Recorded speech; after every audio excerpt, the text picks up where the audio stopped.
আমাৰ ধৈৰ্যও নাথাকে হেহে আসলতে মই আকৌ নতুনকৈ এটা ভিডিঅ' বনাই আপলোড কৰিছোঁ 2300টা পোষ্ট আছিলে তাৰে আপোনালোকৰ লৰাৰ কাৰণে আছে 1610টা গোটেই অসমখনত 35খন জিলাৰ ভিতৰত আপোনালোকৰ টোটেল পোষ্ট আছে 1610টা 1151টা আৰু ছোৱালীৰ কাৰণে আছে 493টা গতিকে আপোনালোকৰ 27% যদি এই পোষ্টখিনি এইখিনিয়ে আছিলে আপোনালোকৰ গতিকে আপোনালোকে ভালদৰে প্ৰিপাৰেচন চলাই হয়তো ভাবে যে এডমিট দিয়াৰ পাছত ভালকে প্ৰেক্টিস কৰিম এনেকে বুলি হয়তো বহুতে ভাবি আছে এতিয়াও আপোনালোকক কৈছো এডমিট আপোনালোকৰ 20 তাৰিখৰ ভিতৰতহে দিব মোৰ কাৰণে টাইম মই ৱেষ্ট নকৰো মানে আপোনালোকৰ কাৰণে মই টাইম আপোনালোকক দিছো আপোনালোকক বহুত বেছি টাইম দিছো আপোনালোকক গতিকে মই বিচাৰো আপোনালোকে যাতে ভালদৰে প্ৰিপাৰেচন কৰি আপোনালোকে এটা ভাল মাৰ্কস কেৰি কৰিব পাৰে চলাই আছে লগতে সাবস্ক্ৰাইব কৰি দিব তেতিয়া মোৰ বহুত বেছি ভাল লাগিব তো আজি ভিডিও মই ইমানতে এৰিছো আশা কৰিছো আপোনালোকে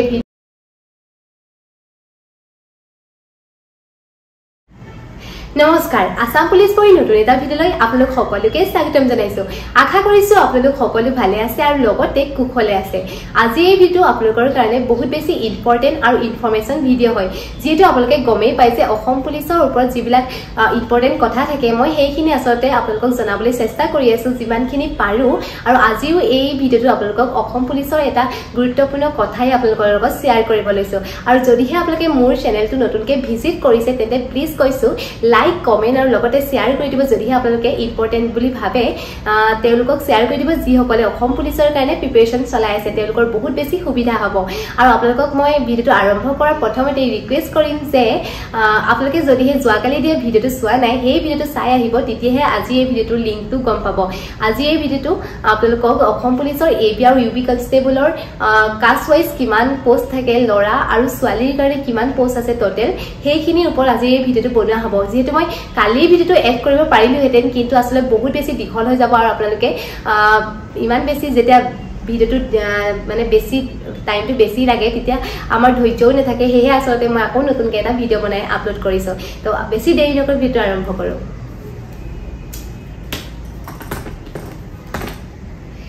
তো আপোনালোকৰ আগৰ ভিডিঅ'ত কৈছিলো যে এবি কনষ্টেবলৰ কাৰণে 2300টা পোষ্ট আছিলে তাৰে আপোনালোকৰ লৰাৰ কাৰণে আছে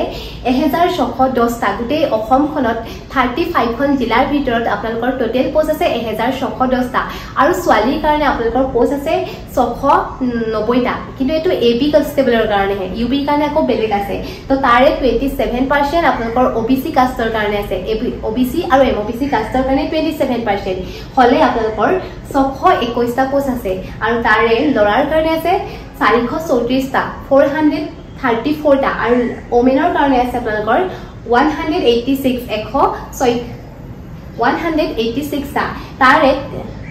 তাৰ পাছত আপোনালোকৰ 10% আছে এসটিপি কাৰণে এসটিপি কাষ্টৰ কাৰণে আছে আপোনালোকৰ 10% গতিকে 230টা পোষ্ট আছে আপোনালোকৰ আৰু মেনৰ কাৰণে আছে অৰ্থাৎ লৰাৰ কাৰণে আছে 161টা পোষ্ট অল আসামৰ ভিতৰত আৰু ওমেনৰ কাৰণে আছে 69টা অৰ্থাৎ 69টা পোষ্ট আছে তাৰ পাছত 7% আপোনালোকৰ এসসি কাষ্টৰ কাৰণে যিসকল এসসি হয় তেওঁলোকৰ কাৰণে 7% আছে তাৰ পাছত তাৰে 7% হলে 161টা পোষ্ট আছে অল আসামৰ ভিতৰত আৰু তাৰে মেনৰ কাৰণে আছে 112টা আৰু তাৰ লগতে ওমেনৰ কাৰণে আছে 48টা আপোনালোকে হয়তো ভালদৰে ধৰিব পৰা নাই গতিকে আপোনালোকে মোৰ কথাখিনি ভালদৰে শুনিবলৈ চেষ্টা কৰিব আসলে আমি যেতিয়া এই পোষ্টখিনি মানে কিমান আছে গম পাও তেতিয়া আমাৰ জষ্টটো বাঢ়িব অলপ মানে আমাৰ বেছি কম্পিটিশন কৰিবলৈ মন যাব কাৰণ ইমান বেছি কম পোষ্ট আছে আমি মানে কষ্ট কৰিবই লাগিব বুলি আমাৰ জষ্টটো বাঢ়িব আসলে মই হেতু কাৰণে আপোনালোকক এইখিনি কথা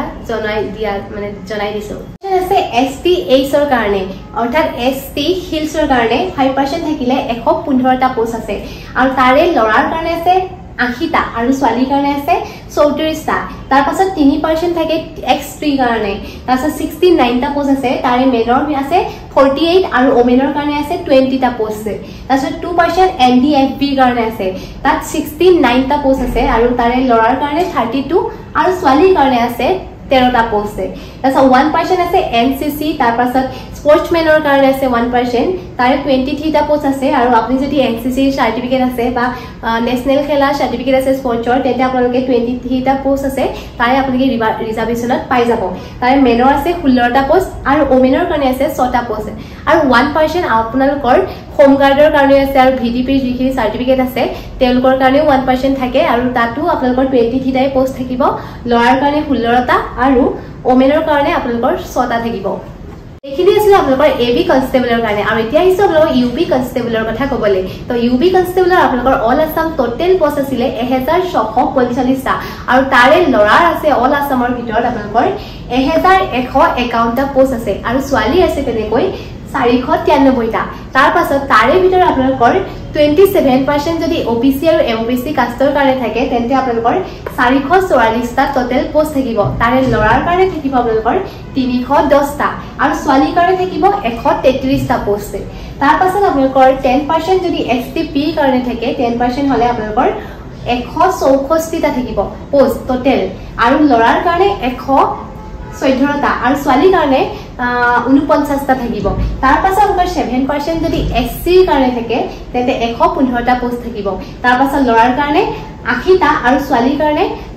34টা পোষ্ট থাকিব তাৰ পাছত 5% এসটি হিলছৰ কাৰণে থাকে আৰু তাতে পোষ্ট আছে আপোনালোকৰ 82টা অল আছামৰ ভিতৰত লৰাৰ কাৰণে 57টা পোষ্ট আছে আৰু ওমেনৰ কাৰণে আপোনালোকৰ 24টা পোষ্ট আছে গতিকে এইখিনি আছে গুটেই 35 খন ডিস্ট্ৰিক্টৰ মানে ইমানখিনি ৰিজাৰ্ভেশন আছে অল আছামৰ ভিতৰত গতিকে আপোনালোকে বহুত বেছি কষ্ট কৰিব লাগিব কিয় কাৰণে আপোনালোকৰ 16টা পোষ্ট আছে আৰু লৰাৰ আছে 11টা আৰু ছোৱালীৰ কাৰণে আছে 4টা তাৰ পাছত টি ষ্টেটৰ কাৰণে আছে আপোনালোকৰ 49টা পোষ্ট অৰ্থাৎ লৰাৰ কাৰণে 34টা আৰু ছোৱালীৰ কাৰণে 14টা পোষ্ট আছে আৰু এনডিএফবি কাৰণে আছে 32টা পোষ্ট আৰু তাতে লৰাৰ কাৰণে 22টা আৰু ওমেনৰ কাৰণে আছে 9টা পোষ্ট গতে এইখিনি আছে আপোনালোকৰ ৰিজাৰ্ভেশনৰ যিখিনি আপোনালোকৰ পোষ্ট ৰিজাৰ্ভেশন ওয়াইজ যিখিনি আপোনালোকৰ পোষ্ট থাকে সেই পোষ্টখিনি এইখিনি আসলে আপোনালোকৰ গতিকে আপোনালোকে ভালদৰে প্ৰিপাৰেচন চলাইছক আৰু এটা ভাল মাৰ্কস পাবলৈ আপোনালোকে চেষ্টা কৰক যেহেতু পোষ্ট আপোনালোকৰ বহুত বেছি কম আছে গতে অল ডিস্ট্ৰিক্টৰ ভিতৰত ইমান কম পোষ্ট গতিকে আপোনালোকে কষ্টটো ভালকৈ কৰিব লাগিব যেহেতু লাখ লাখ মানে লৰা ছোৱালীয়ে এবাৰ এপ্লাই কৰিছে লগতে ইমান বেছি প্ৰেক্টিস কৰিবলৈ পাইছে গতিকে আপোনালোকে ভালদৰে প্ৰিপাৰেচন চলাক আপোনালোকৰ ভাল হ'ব মোৰ পৰা বহুত বেছি শুভেচ্ছা আপোনালোকৰ কাৰণে যেহেতু আপোনালোকৰ সময় একেবাৰে নিচেই কাষ এতিয়া আৰু আপোনালোকৰ হাতত সময় একেবাৰে নাই কিয়নো আজিতো আপোনালোকৰ 7-8 তাৰিখ হলেই গতিকে আৰু 20 দিনহে আছে এই 20 দিনৰ আপোনালোকে প্ৰেক্টিস কৰি আসলে পাৰিব কিন্তু যদি আগৰ পৰা আপোনালোকে প্ৰেক্টিস কৰি আছে তেন্তে বহুত বেছি ভাল যদি আপোনালোকে বহুতে হয়তো ভাবে যে এডমিট দিয়াৰ পাছত ভালকে প্ৰেক্টিস কৰিম এনেকে বুলি হয়তো বহুতে ভাবি আছে এতিয়াও আপোনালোকক কৈছো এডমিট আপোনালোকৰ 20 তাৰিখৰ ভিতৰতহে দিব যেহেতু আপোনালোকৰ 20 তাৰিখে যদিহে দিয়ে তেতিয়া আপোনালোকৰ হাতত মাত্ৰ 10 ডেজে থাকিব এই 10 ডেজৰ ভিতৰত আপোনালোকে ইমান বেছি ইমপ্ৰুভ কৰিব নোৱাৰে মানে এটো মানে হয়তো বহুতৰ কাৰণে সম্ভৱ হয় যিসকলে মানে কিবা কিবি স্পৰ্টছত আছে যিসকলে ফুটবল খেলাৰ ল'ৰা ছোৱালী বহুত বেছি এনাৰ্জি থাকে গতিকে তেওঁলোকে হয়তো পাৰিব কিন্তু যদি আপোনালোকে মানে ভালদৰে প্ৰিপাৰেচন কৰা নাই কিন্তু এতিয়াৰ পৰাই কৰি যাওক যেহেতু আৰু 20 দিন আছে বুলি আপোনালোকে ধৰি লওক গতিকে ভালকে প্ৰিপাৰেচন কৰক আৰু ভাল এটা মাৰ্কস লবলৈ চেষ্টা কৰিব আৰু এনেকুৱা ধৰণৰ বহুত বেছি ভাল ভাল ভিডিঅ' মই আপোনালোকৰ এই 20 দিনৰ ভিতৰত আপোনালোকক দিবলৈ চেষ্টা কৰিম আপোনালোকক বহুত বেছি মোটিভেট কৰিবলৈ চেষ্টা কৰিম মই যিমান পাৰো লাগিলে মোৰ যিমানেই কষ্ট নহওক লাগিলে মই মানে মোৰ কাৰণে টাইম মই ওয়েষ্ট নকৰো মানে আপোনালোকৰ কাৰণে মই টাইম আপোনালোকক দিছো আপোনালোকক বহুত বেছি টাইম দিছো আপোনালোকক গতিকে মই বিচাৰো আপোনালোকে যাতে ভালদৰে প্ৰিপাৰেচন কৰি আপোনালোকে এটা ভাল মাৰ্কস কেৰি কৰিব পাৰে তাৰ কাৰণে মই চেষ্টা কৰি আপোনালোকক সহায় কৰিবলৈ আৰু আপোনালোকে এটা কমেন্ট কৰি মোক উৎসাহ দি যাব আৰু এই ভিডিঅটো আপোনালোকে প্লিজ এবাৰ শেয়াৰ কৰি দিব সকলোকে যিসকলে পুলিচৰ কাৰণে প্ৰিপাৰেচন চলাই আছে লগতে সাবস্ক্ৰাইব কৰি দিব তেতিয়া মোৰ বহুত বেছি ভাল লাগিব তো আজি ভিডিঅ মই ইমানতে এৰিছো আশা কৰিছো আপোনালোকে ভিডিঅটো চাই বহুত বেছি ভাল পালে আৰু লগতে আপোনালোকৰ কাৰণে বহুত বেছি হেল্পফুল হয় বুলি মই নিজে ভাবিছো আপোনালোকে জনাব বাৰু কিমান বেছি হেল্পফুল হল তো আজিলে এৰিছো তেনে জয় হিন্দ